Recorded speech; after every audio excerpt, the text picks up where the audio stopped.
Les pneus hurlèrent contre l'asphalte trempé, un cri primal qui déchira la nuit provençale comme un aveu refoulé depuis trop longtemps. « Pourquoi m'as-tu trahi, Paris » murmurai-je, les mains crispées sur le volant de ma vieille Peugeot, les larmes salant mes joues autant que la pluie qui fouettait le pare-brise. Et puis, au virage traître de cette route déserte entre Avignon et les collines du Luberon, il surgit de la brume comme un fantôme échappé d'un rêve interdit, un pouce levé, une silhouette élancée, trempée jusqu'aux os, qui osait défier l'orage pour mendier un morceau d'infini. Je freinai si fort que l'arrière chassa, et la voiture dérapa dans une gerbe d'eau, s'immobilisant à un cheveu de lui. Mon cœur cognait comme un tambour de carnaval, un mélange de peur irrationnelle et d'une curiosité vorace qui me consumait déjà. Qui était ce fou pour braver la tempête ainsi, seul sur cette voie royale des ombres? J'essuyai mes yeux d'un revers de manche, et il s'approcha, courbé contre le vent, son visage pâle éclairé par les phares des yeux verts, perçants, comme des éclats d'émeraude volés à la Méditerranée, et une bouche qui esquissait un sourire timide, presque suppliant. Besoin d'un lift, lâché-je par la vitre baissée, ma voix rauque trahissant le chaos en moi. Il hocha la tête, sans un mot, et grimpa côté passager, apportant avec lui l'odeur de la terre mouillée et d'une liberté brute. Je redémarrai, et le silence s'installa, épais comme la brume qui nous enveloppait. Je m'appelais Julien, 32 ans, architecte parisien en fuite, oui, en fuite, car Paris m'avait étouffé 3 heures plus tôt, quand j'avais surpris mon amant, ce traître aux lèvres douces, dans les bras d'un autre, dans notre appartement haussmannien aux rideaux de velours rouge. J'avais attrapé les clés, jeté un sac à dos avec quelques fringues, et filé vers le sud, vers cette Provence que j'aimais enfant, pour réfléchir, pour me retrouver, ou peut-être pour m'oublier. Lui, il s'appelait Alexandre. Il me le dit après 10 kilomètres, d'une voix basse, veloutée, avec cet accent du sud qui roulait les airs comme des cailloux dans un torrent. Alexandre. Et toi?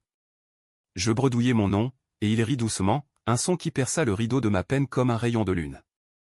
Tu pleures, Julien? Ou c'est la pluie qui t'a rattrapé? Touché en plein cœur, je serrai les dents. Comment savait-il? Était-ce si évident, cette faille béante en moi, ce vide que l'amour avait creusé? Nous roulions sans but précis, les essuie-glaces battant la mesure d'une valse funèbre. Il raconta d'abord par bribes, 28 ans, photographe freelance, originaire d'Aix-en-Provence, en vadrouille pour un projet sur les routes oubliées de France. Son appareil photo, un Leica cabossé, reposait sur ses genoux, comme un talisman. Mais sous les mots légers, je sentais une ombre, une hésitation dans sa façon de détourner le regard vers les collines sombres. Et moi, je déballais mon sac non pas littéralement, mais par éclat de confession, la trahison de Marc, ces 5 ans gaspillés en promesses chuchotées sous les toits de zinc, les nuits où l'amour se muait en poison lent. Il m'a dit que c'était une erreur, un moment de faiblesse. Mais une faiblesse qui dure depuis des mois, Julien.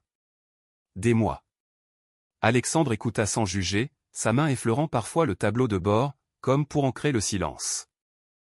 Au bout d'une heure, la pluie s'apaisa, et nous nous arrêtâmes sur un mirador désert, face à un champ de lavande qui ondulait sous la lune naissante. L'air était chargé d'herbes sauvages et de sel marin lointain. Nous sortîmes, et là, adossés à la voiture, nous parlâmes vraiment. Alexandre alluma une cigarette ou une gauloise, bien sûr, avec ce rituel français d'allumer au briquet tempête et souffla la fumée en volute paresseuse. L'amour, c'est comme photographier un oiseau en vol, tu vises, tu cliques, et souvent, tu rates l'instant. Mais quand tu touches, c'est éternel. Ces mots me frappèrent, et je sentis une chaleur monter en moi, pas celle de la honte, mais d'une reconnaissance profonde. Pour la première fois depuis des heures, je ris un rire franc, libérateur. Nous reprîmes la route, et la nuit s'ouvrit comme un livre ancien. Alexandre pointa des villages endormis sur les cartes routières froissées de Montsac, Gordes, avec ses ruelles pavées et ses fontaines murmurantes, Roussillon, ocre et rouge sous le soleil qu'on verrait demain. Mais ce soir, nous n'avions nulle part où aller, et c'était exaltant. Il posa sa main sur mon genou, un geste innocent au début, pour souligner un point sur la carte, mais qui s'attarda, envoyant des frissons le long de ma cuisse. Était-ce le début de quelque chose? Ou juste le sel de la solitude partagée? À l'aube, nous atteignîmes un petit hôtel isolé près de Beaunieu, un mas provençal aux volets verts écaillés. La patronne, une vieille dame aux cheveux noués en chignon, nous donna la dernière chambre double sans sourciller en France. L'amour des hommes n'étonne plus depuis longtemps, du moins en surface. Nous nous effondrâmes sur le lit king size, épuisés, mais nos corps se frôlèrent dans la pénombre, et je sentis son souffle chaud contre mon cou. « Merci de m'avoir pris, Julien, murmura-t-il. Je ne répondis pas, je l'embrassai, un baiser hésitant d'abord, puis vorace, comme si toute ma douleur se muait enfin. Ses lèvres étaient salées de pluie et de tabac, ses mains fortes, calleuses du déclencheur, glissant sous ma chemise. Nous fîmes l'amour là, lentement, avec la tendresse des âmes naufragées qui se reconnaissent. Ce n'était pas du sexe pour panser les plaies, c'était une promesse, fragile, mais réelle. Le matin nous trouva enlacés, le soleil filtrant à travers les persiennes, peignant des rayures d'or sur sa peau nue. Alexandre dormait, paisible, un bras jeté en travers de mon torse comme un pont vers un ailleurs. Je le regardais, émerveillé, comment un hasard de route pouvait-il guérir ce qui saignait encore? Mais déjà, une ombre planait dans ses yeux, quand il s'éveilla, portait un secret, un éclat fuyant que je ne pouvais ignorer. Paris me semblait loin, mais les fantômes voyagent vite. Et tandis que nous partions explorer les marchés d'Apt, main dans la main sous le regard indifférent des locaux, je me demandais, et si ce salut était lui-même une illusion? Les jours suivants s'étirèrent comme un vin rouge corsé, âpre et enivrant, nous emportant dans une Provence qui semblait conspirer pour nous lier. Nous louâmes un vélo tandem ridicule, mais libérateur et pédalâmes à travers les vignobles de Châteauneuf-du-Pape, riant aux éclats quand les pédales grinçaient ou que nos cuisses se frôlaient dans l'effort. Alexandre, avec son Laika en bandoulière, s'arrêtait sans cesse pour capturer l'instant, un CEP tortueux contre le ciel azur, une libellule posée sur une feuille de vigne, ou moi, essoufflé, les cheveux en bataille, posant malgré moi pour son objectif. Tu es photogénique, Julien, comme un tableau de Cézanne, disait-il, et je rougissais, ce Parisien sophistiqué réduit à un adolescent transi. Mais sous cette idylle, les fissures de nos passés affleuraient. Le soir, autour d'un dîner frugal dans une auberge nichée au pied des dentelles de Montmirail aux salades de chèvre chaud, tapenade maison, et un côte du Rhône qui coulait comme du miel, Alexandre se livrait par bribes. Il avait fui Aix à 18 ans, après un coming out orageux avec des parents catholiques rigides, pour Paris où il avait galéré comme serveur dans un bistrot du Marais, vendant ses premières photos à des magazines underground. J'ai aimé, Julien. Intensément. Un gars nommé Lucas, un danseur. On était fous, on dansait jusqu'au bout de la nuit dans des clubs secrets sous les ponts de la Seine. Mais il m'a quitté pour Hollywood ou pour devenir quelqu'un, disait-il. Et moi, je suis resté, avec mes pellicules vides.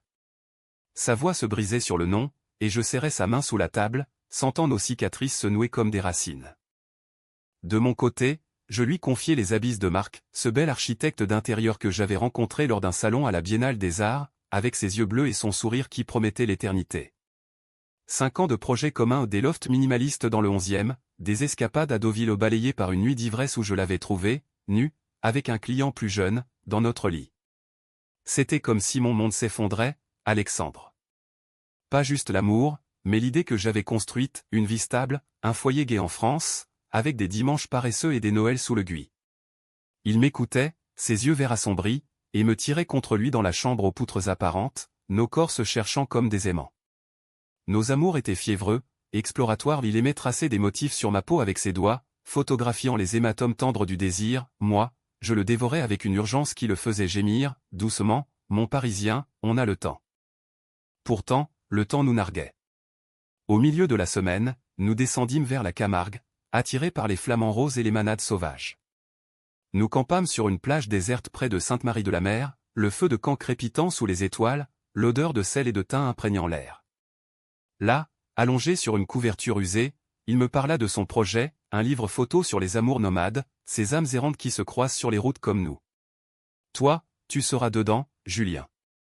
L'homme de la Peugeot rouge. Je ris, mais au fond, une peur sournoise montait, et si ce n'était qu'un chapitre pour lui, une pause fugitive avant qu'il ne reprenne sa route? Le conflit couva lors d'une visite à Arles, cité de Van Gogh et de ses tournesols tourmentés.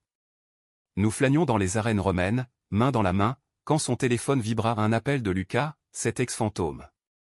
Alexandre pâlit, s'éloigna pour répondre, et je vis, de loin, son visage se durcir, ses épaules s'affaisser. Quand il revint, il mentit maladroitement, juste un client pour des impressions. Mais ses yeux trahissaient la tempête. Ce soir-là, dans notre chambre d'hôtel aux murs ocre, notre étreinte fut plus violente, presque punitive, mes ongles dans son dos, ses dents sur mon épaule, comme si nous cherchions à effacer les spectres par la chair. Reste avec moi, soufflai-je après, et il murmura toujours, mais le mot sonna creux. Les jours suivants, nous remontâmes vers les gorges du Verdon, ce canyon turquoise qui fend la terre comme une plaie ouverte. En kayak sur l'eau émeraude, nous rîmes à nouveau, éclaboussant comme des gosses, mais la nuit, dans une cabane perchée au bord du précipice, il se confia enfin. Lucas n'était pas parti pour Hollywood, il était mort, 2 ans plus tôt, d'une overdose dans un squat du 18e. Il luttait contre ses démons, Julien. L'héroïne, le showbiz qu'il avait mâché. Et moi, je n'ai rien vu. Les larmes coulaient sur ses joues, et je le serrais contre moi, nos cœurs battant à l'unisson dans le vide hurlant du canyon. Cette vulnérabilité nous lia plus fort, transformant notre hasard en destin. Ou du moins, le crus-je. Mais le passé, en France, a la mémoire longue. Un soir, alors que nous dînions dans une brasserie d'Avignon sous les remparts papaux, mon propre fantôme surgit, un message de Marc. Reviens, Julien. C'était une erreur. Je t'aime. Le téléphone glissa de ma main, et Alexandre le ramassa, lisant l'écran avant que je puisse l'arrêter. Son visage se ferma comme une porte claquée. Tu vas lui répondre, demanda-t-il, la voix tremblante. Je secouai la tête, mais le doute était planté, une épine dans notre jardin naissant. La Provence, avec ses cyprès élancés et ses marchés bruissants de provençal chantant, devint le théâtre de notre drame intime, où l'amour fleurissait et fanait en un souffle. Après le message de Marc, une tension subtile s'insinua entre nous, comme une brume matinale qui refuse de se dissiper. Alexandre se replia dans son appareil, photographiant les fontaines de la place de l'Horloge à Avignon avec une frénésie presque maniaque, évitant mes regards. C'est rien, Julien, disait-il quand je l'interrogeais, mais ses baisers, autrefois affamés, se faisaient distants, comme s'il craignait de s'attacher à un homme encore enchaîné à son passé. Nous décidâmes de prolonger l'aventure, louant une chambre dans un château reconverti près de Uzès, un bastion de pierre blonde perché sur une colline, avec vue sur les oliveraies infinies. Là, les nuits étaient magiques, nous faisions l'amour sur un balcon envahi de jasmin, sous un ciel étoilé qui semblait nous bénir, ses mains explorant mes courbes avec une tendresse renouvelée. Tu es mon horizon, Julien, murmura-t-il, et je croyais en ces mots, en cette bulle où Paris n'existait plus. Mais le jour, les ombres rôdaient.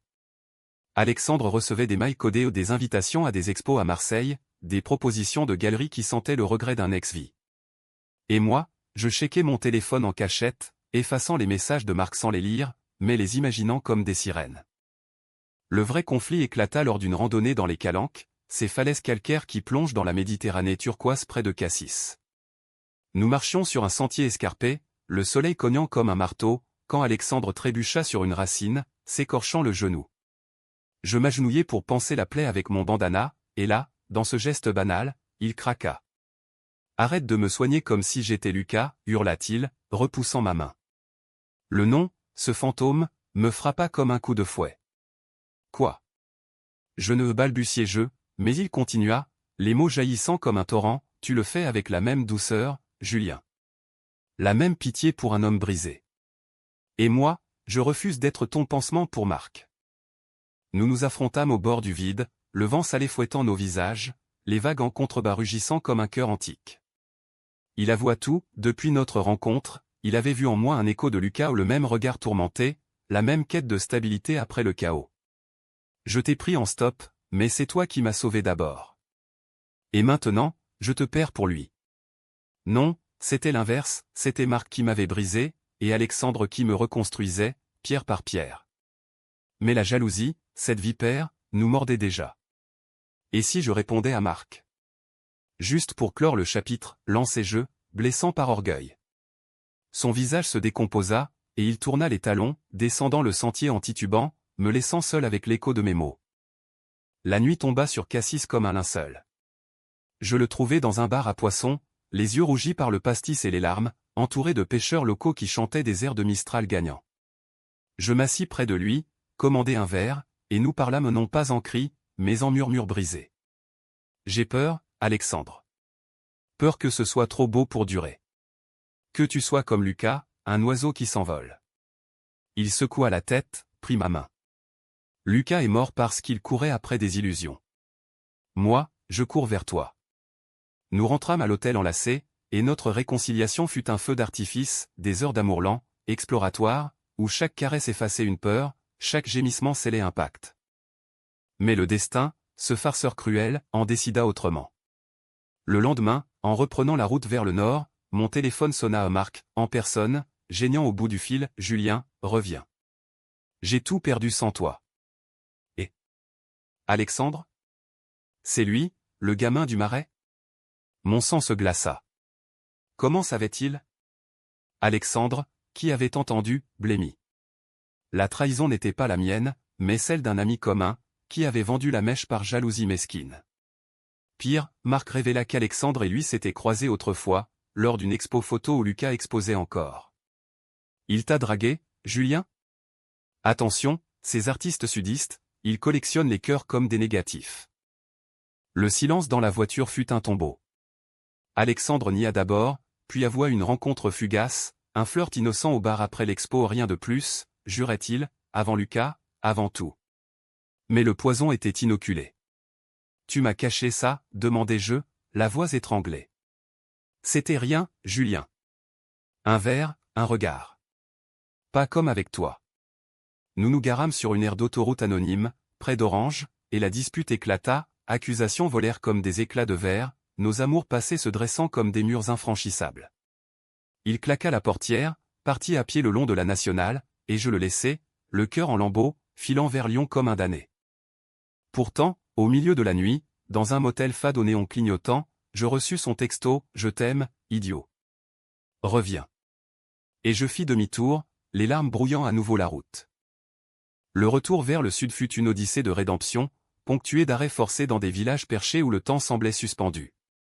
Nous nous retrouvâmes à Pont du Gard, ce pont romain arche géant qui enjambe le Gardon comme un défi à l'éphémère. Alexandre m'attendait là, assis sur une pierre millénaire, son laïka autour du cou, le visage marqué par l'insomnie. Pardon fut son premier mot, et le mien fut un baiser, salé de regrets et de mer intérieure. Nous passâmes la journée à nager dans l'eau claire, nos corps nus glissant contre les rochers, riant des poissons qui nous chatouillaient. On recommence à zéro, proposa-t-il, et j'acquiesçai, ignorant que le zéro n'existe pas en amour, seulement des dettes accumulées.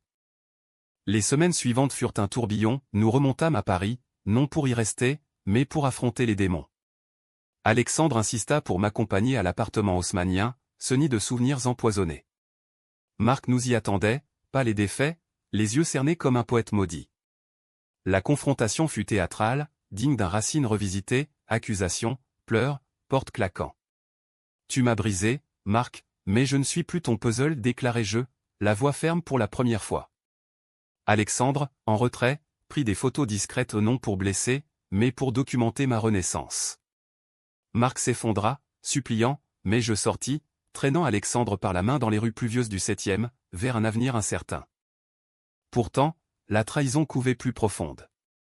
Alexandre, dans son zèle à me protéger, avait contacté un ami galeriste pour exposer ses photos de notre voyage sans me consulter. Parmi elles, une image intime de moi, endormi sur la plage de Camargue, nu sous la lune, vulnérable et exposé. Quand l'invite arriva, je la lus, le cœur serré, amour nomade, Julien et l'horizon perdu. Tu m'as mis à nu, Alexandre? Littéralement, hurlai-je dans notre nouvel appartement loué à Montmartre, un grenier bohème au toit en zinc. Il balbutia, c'est de l'art, Julien. Pour guérir, pour partager. Mais pour moi, c'était une violation, un écho cruel de Marc qui m'avait exposé à ses amants. Le haut de la chute survint lors du vernissage, dans une galerie chic du Marais, sous les lustres de cristal et les murmures des critiques. La salle bruissait d'un public cosmopolite, des collectionneurs en costume slim, des influenceurs aux lèvres siliconées, et au centre, nos photos, la Peugeot rouge dans la brume, nos mains enlacées sur le guidon du tandem, et cette fameuse image de moi, projetée en grand sur un mur blanc. Les regards me transpercèrent, chuchotements comme des flèches, c'est lui, le sujet. Tellement cru, tellement queer. Alexandre, en chemise noire ajustée, rayonnait sous les flashs, mais quand il me vit, blême au seuil, son sourire s'effaça. Nous nous disputâmes dans les coulisses, au milieu des caisses de vin et des toiles emballées. Tu m'utilises comme muse, comme Lucas l'aurait voulu? Pour ton gloire, l'accusai-je, la voix brisée. Il riposta, les larmes aux yeux, et toi, Julien? Tu restes avec moi par peur du vide, pas par amour? Marc t'appelle encore, je le sais. La révélation me frappa, il avait fouillé mon téléphone, lu les messages non effacés, par jalousie maladive.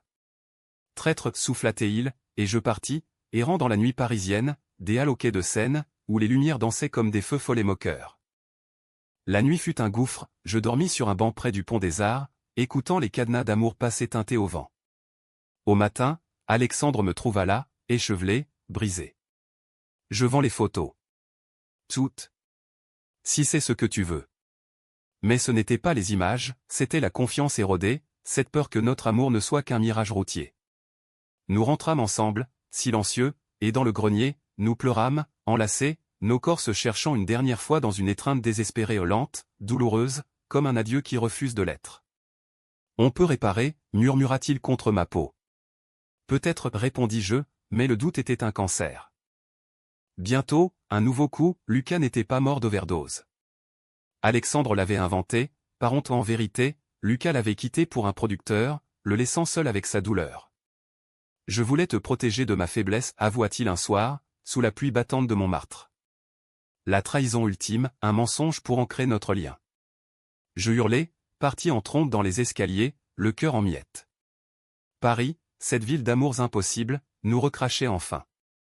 L'hiver s'abattit sur Paris comme un verdict, gris et impitoyable, transformant la scène en miroir brisé de nos illusions. Après la révélation sur Lucas, nous nous séparâmes non en drame shakespearien, mais en un murmure épuisé, dans le grenier froid où les toiles d'araignée dansaient au courant d'air. Alexandre fit ses valises, son laïka en sautoir comme un crucifix, et je le regardai partir sans un mot, la porte claquant comme un point final. Les jours suivants furent un brouillard, je repris mon travail d'architecte, traçant des plans aseptisés pour des lofts impersonnels, évitant les miroirs qui reflétaient un homme amaigri, hanté par des routes provençales fantômes. Pourtant, la humanité de notre histoire ne s'achevait pas en tragédie pure, elle se muait en leçon, en croissance lente comme un olivier centenaire. Alexandre m'envoya une enveloppe, les tirages de nos photos, non vendus, accompagnés d'une lettre manuscrite, de son écriture fine et inclinée, « Julien, tu n'étais pas un chapitre, mais un volume entier. Pardonne mon mensonge, il naissait de la peur d'aimer vraiment.